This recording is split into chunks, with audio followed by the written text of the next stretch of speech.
It is now my great honor to introduce the woman who really has pulled this day together.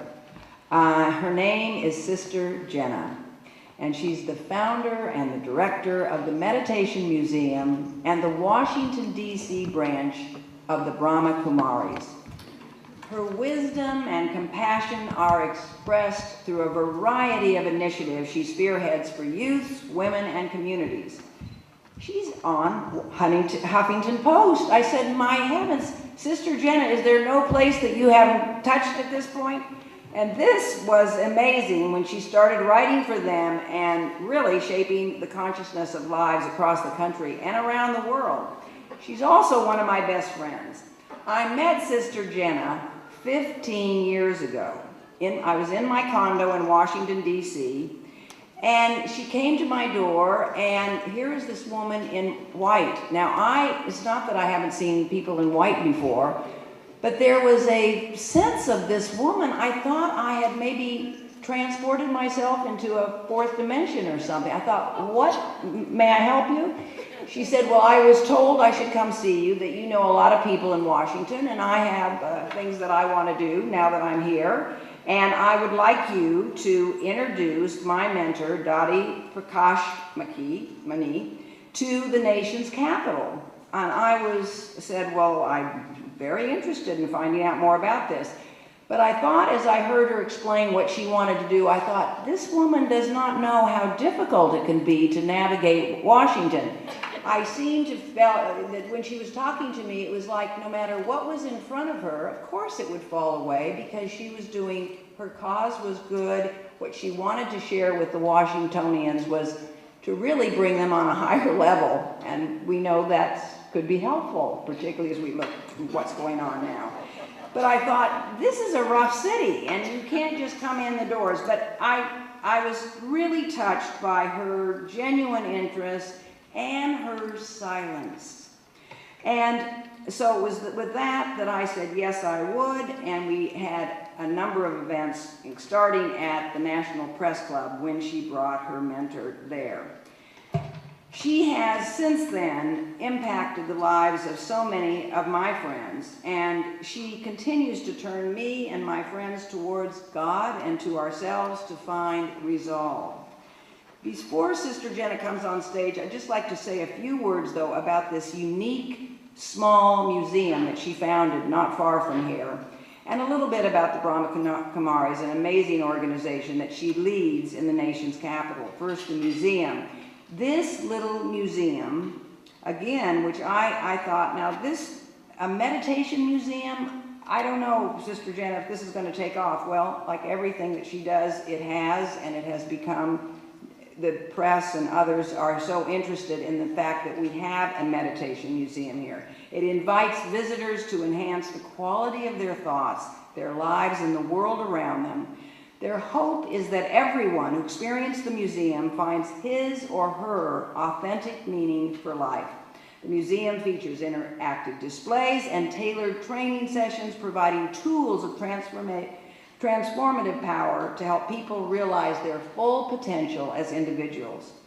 Now, the Brahma Kumaris are an amazing group. They began in the United States in 1977, and they have over 30 centers in the U.S. through special programs nationally. It's an incredible and a very quiet movement.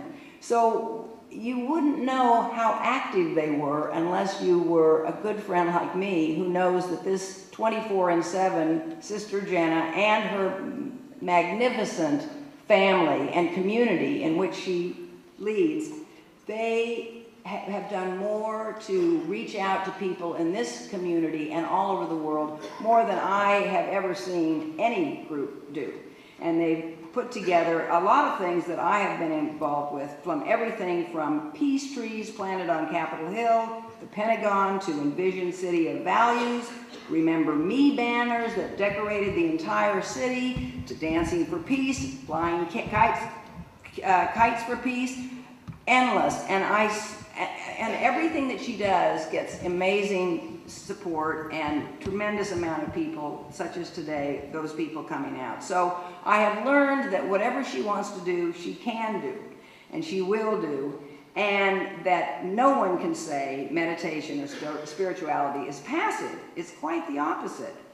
And the BKs bring everyone together regardless of color, gender, race, religion, or nationality. They're very special people practicing spirituality in a very human world. I want to give them all a hand because I know they're in the audience and they've helped make today possible. Could you stand up, Brahma Kumaris, if you're out there? Just wave to everybody. Wave. There they are. Those are the people that put it on. Thank you.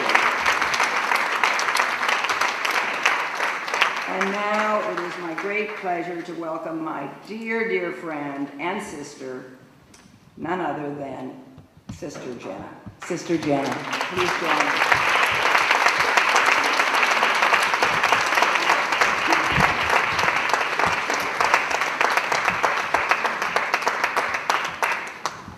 Well, Om Shanti and good evening. Hello on the top, hello at the bottom. I'm very touched and very moved by tonight because I'd like to give you a little bit of a caption of how we got here today. Last year, Portia Davidson got us here. She sent me an email out of the blue from the Coast Guard's office, and she says, you know, Sister Jenna, have you seen this? Oprah Winfrey wants to make America start to meditate. So me being a kind of a facetious little yogi, I go, Oprah Winfrey teaching meditation? We should teach meditation. And then what happened from there was that we started to look at our country. We started to look at this particular area that we are of service to. And then we started to borrow some of the practices that the Brahma Kumaris naturally does anyway. So every morning we pause for peace at 7 o'clock. And every evening we pause for peace at 7 p.m. So the thought was, why didn't we just invite our friends and family and everyone in the country to join that simple practice and to see how we could begin to collect a clearer understanding of ourselves, a clearer understanding of our capacity as people, and a clearer understanding that we are so influential on a global level. And perhaps on a personal note, one of the greatest things I've often wished to see from our land here is to see us begin to spread the message of silence and the message of spirituality and the message of a personal kind of a silent reflection that makes us quite meaningful about why we're here and what our lives mean. And that it's okay to move fast, but if we can move fast with a little bit more of some reflection and understanding and a connection of who we really are and a connection to the Supreme Power, then I thought, I think my life would have served its purpose, don't you think? And I think that our country would set such a tone that who knows the kind of a positive impact it would have around the world.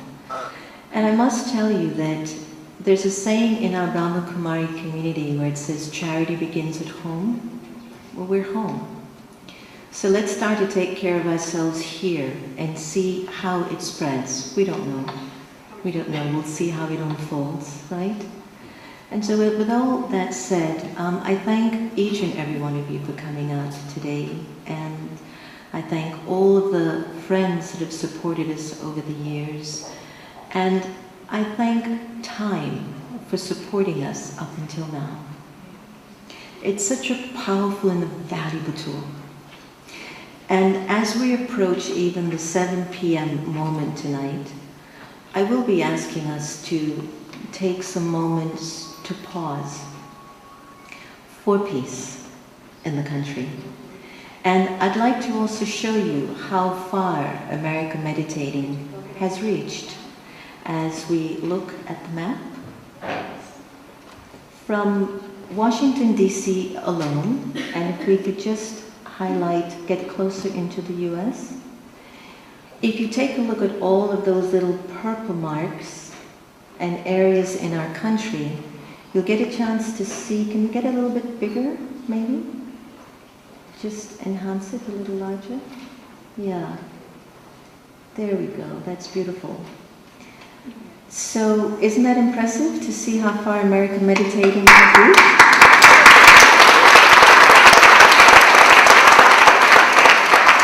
Those little points of light actually are saying that individuals around our country have taken the commitment and the promise that no matter how fast life gets, I can't forget why I'm here. I can't forget why peace is one of the most greatest powers that we possess as people. And it has been spreading. Let's see where it has reached in other parts of the world. Of course, it's in Haiti and Dominica, and I believe there's a hurricane going there, so we want to send them a lot of good wishes. We've got Italy, Angola, Turkey, Iraq. There's a conversation going on in Iraq that America's pausing for peace. I think that's huge, don't you? Yes. And we've got a little island in Hawaii, Nepal, in Australia. And so we are looking to make this not only our personal story of self-transformation and realization, but perhaps as a people, through our own changes in a very private and personal way, maybe it can impact the life of someone we haven't met as yet. So with that said, can we all take a moment of silence, and the song that will be playing will be guiding us into the importance of love, peace and wisdom are our keys in life. So please, let's pause for peace at this moment. Thank you.